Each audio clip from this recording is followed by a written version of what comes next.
Off the ball. This is News Talk.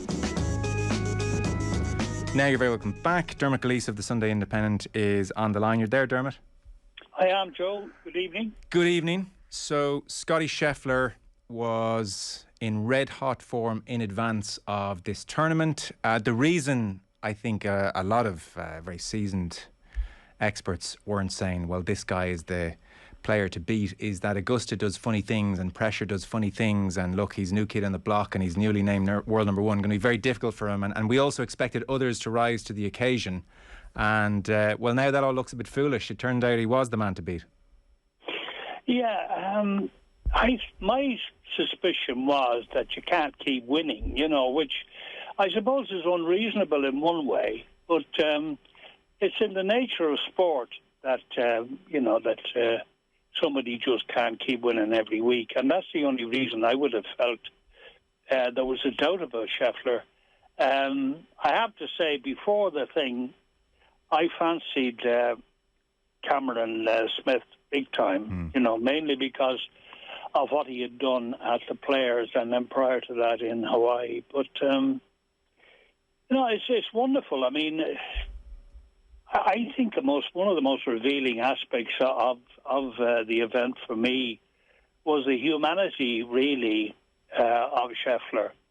That he projected an air of invincibility, and yet he then admitted afterwards that he had been crying that morning in the belief that he wasn't up to the challenge. That he simply didn't think he was good enough.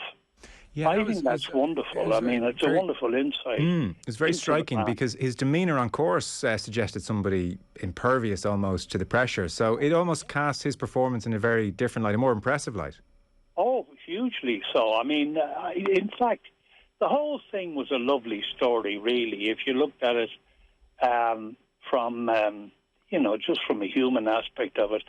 Like his meeting his wife on the 18th, and the obvious affection between them, and then to learn afterwards that she was the one who told him that morning, no, you go and do it. I mean, you've no right to believe that you're not capable of winning. God will decide this, Now, I know there are people out there who may think it rather curious to be introducing a spiritual element into winning the Masters, but I think it's lovely. I really do.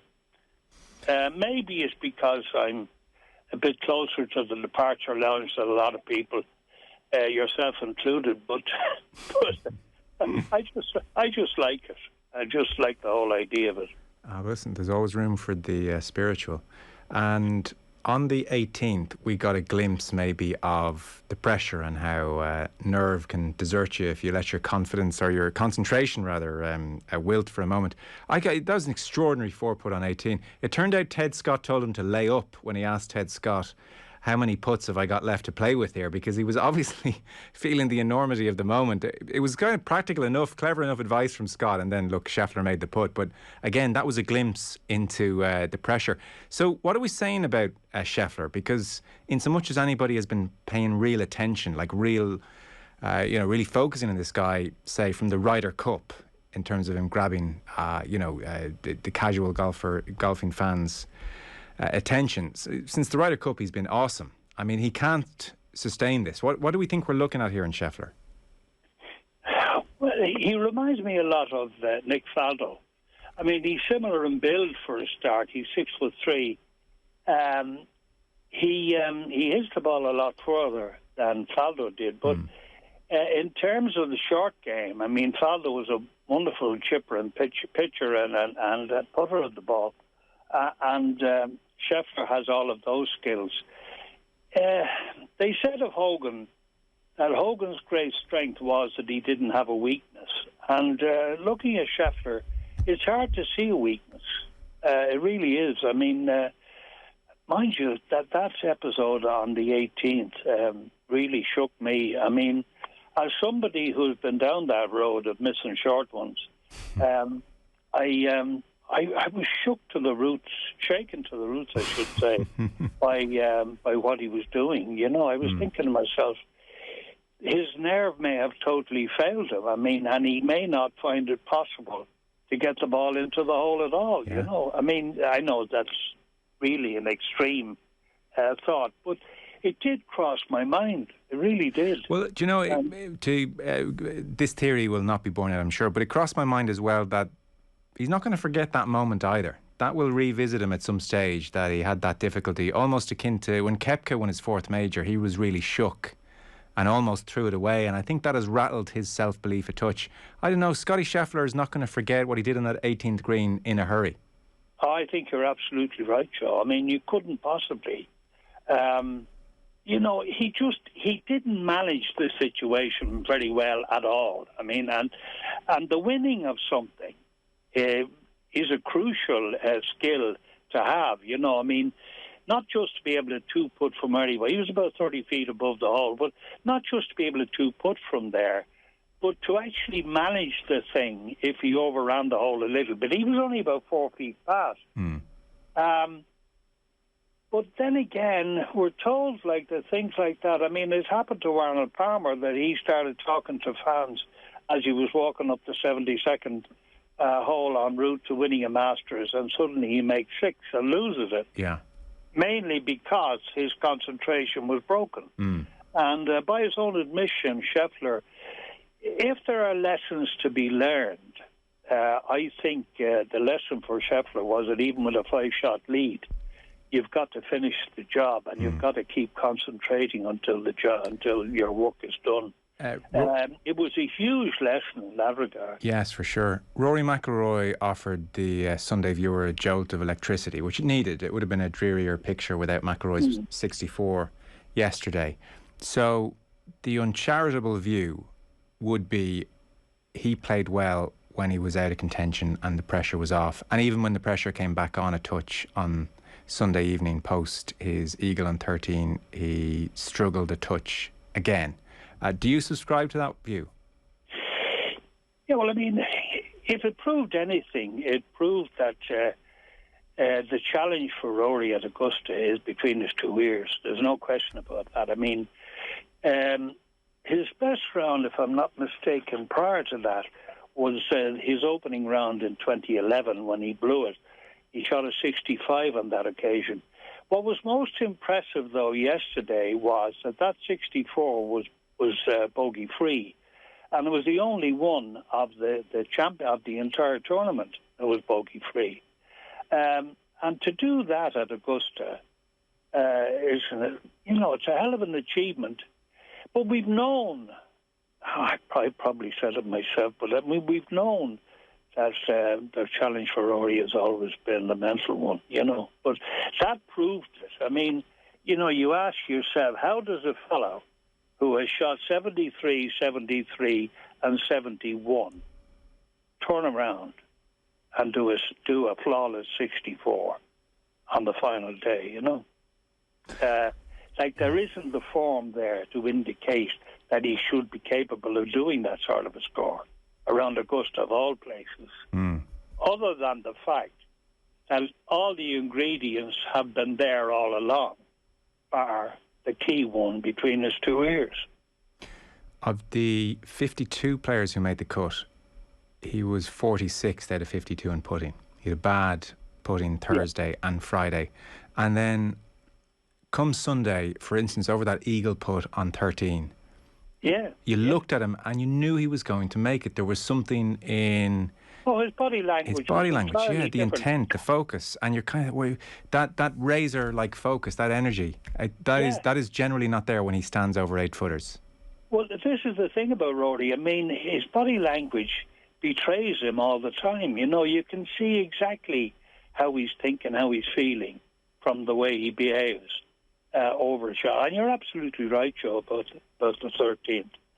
And he admitted on the last, for instance, that he was simply trying to get the ball up and down from the right-hand bunker. But if you think back on the shot, it was a beautifully executed bunker shot. Absolutely beautiful. I mean, if it didn't go into the hole, it was going to be, a couple of feet away, And from that distance on that sort of surface, The skill involved in doing something like that is amazing. Yeah.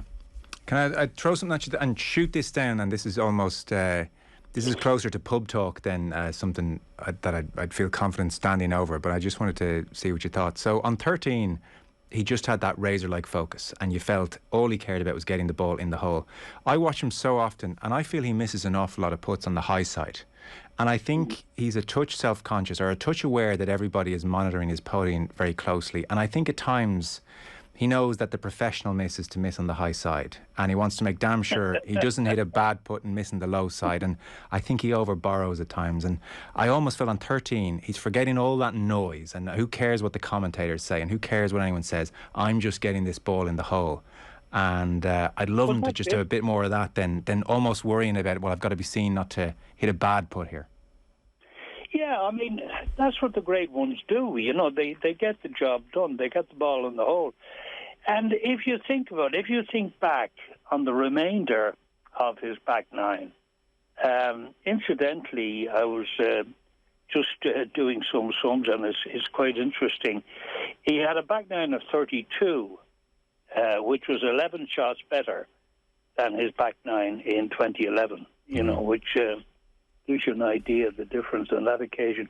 But the 13th, yeah, he eagled 13. And, okay, so he didn't do it on 15. But, I mean, a par on 15 was a good score yesterday, right over the weekend, Joe. Yeah. Because it's a much more difficult hole. We daren't compare the current 15 to what we've been used to in the past, where, for instance, in 86, Nicklaus eagled on his way to winning. It's a very different hole. It's obviously a more difficult hole. And I keep remembering Padraig Harrington's remark about the 15th, which was always his nemesis around Augusta. But he said, like, the most difficult shot on the whole of Augusta, he said, is your third shot into 15. And people tended to look at him when he said that, in fact, you know, assuming that he should be talking about the second into 15. But it is so often, and it's happened to Woods on a number of occasions, it's so often that you're not in a position, or the drive is just not positioned in the right area to allow you to go over the green and do it, that you have to lay up. And now you're faced with this downhill pitch to a raised green. It's just a very difficult hole. So I wouldn't criticise him for that. I thought he made a hell of a par on 17. And 18, well, I mean, I would have backed him to make par on 18 from where he was. To actually hold out from the bunker was a bonus. We had a birdie instead of that. But I mean, the best I could have imagined, Rory, I'm sure we were all doing this, watching him going around. We were all trying to figure how things were going to pan out. And the best I could see Rory doing was a 63, which would put him to -8. At which stage Scheffler was hovering around -10, -11. So it was very clear that Scheffler had to offer him something to give Rory a chance of winning. Yeah. And he offered him nothing. No, he sure didn't. The only offer he made was an 18 when it was all over.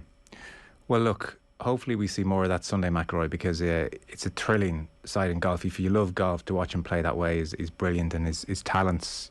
I thought it was hugely revealing, Joe, in that, as I say, he happened to produce this thing out of nowhere, basically, which proved how much between the two ears that problem is, if there is one.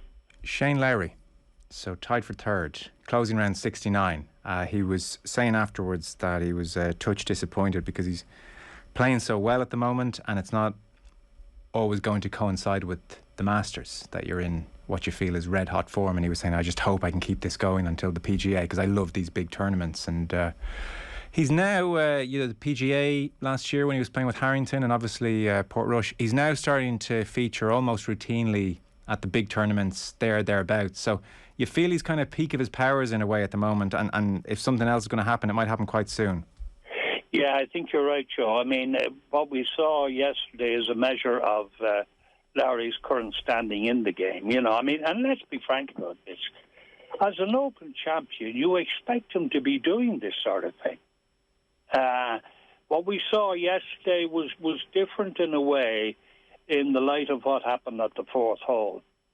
That I'm not going to say that in the past he would have faded out off the scene, but there's no doubt that it was most encouraging to see the fight that he put up. You know, I mean, that he was up for it. He was determined to get the best possible outcome from what must have been a crushing situation. You know, he comes back 2 hours later. He birdies 6, and then he birdies 8, and then he birdies 9. You know, and he's out 35, 1 under, which set him up for the finish he ultimately got. You know, I thought it was a really great showing. I really did. But you're right, Joe.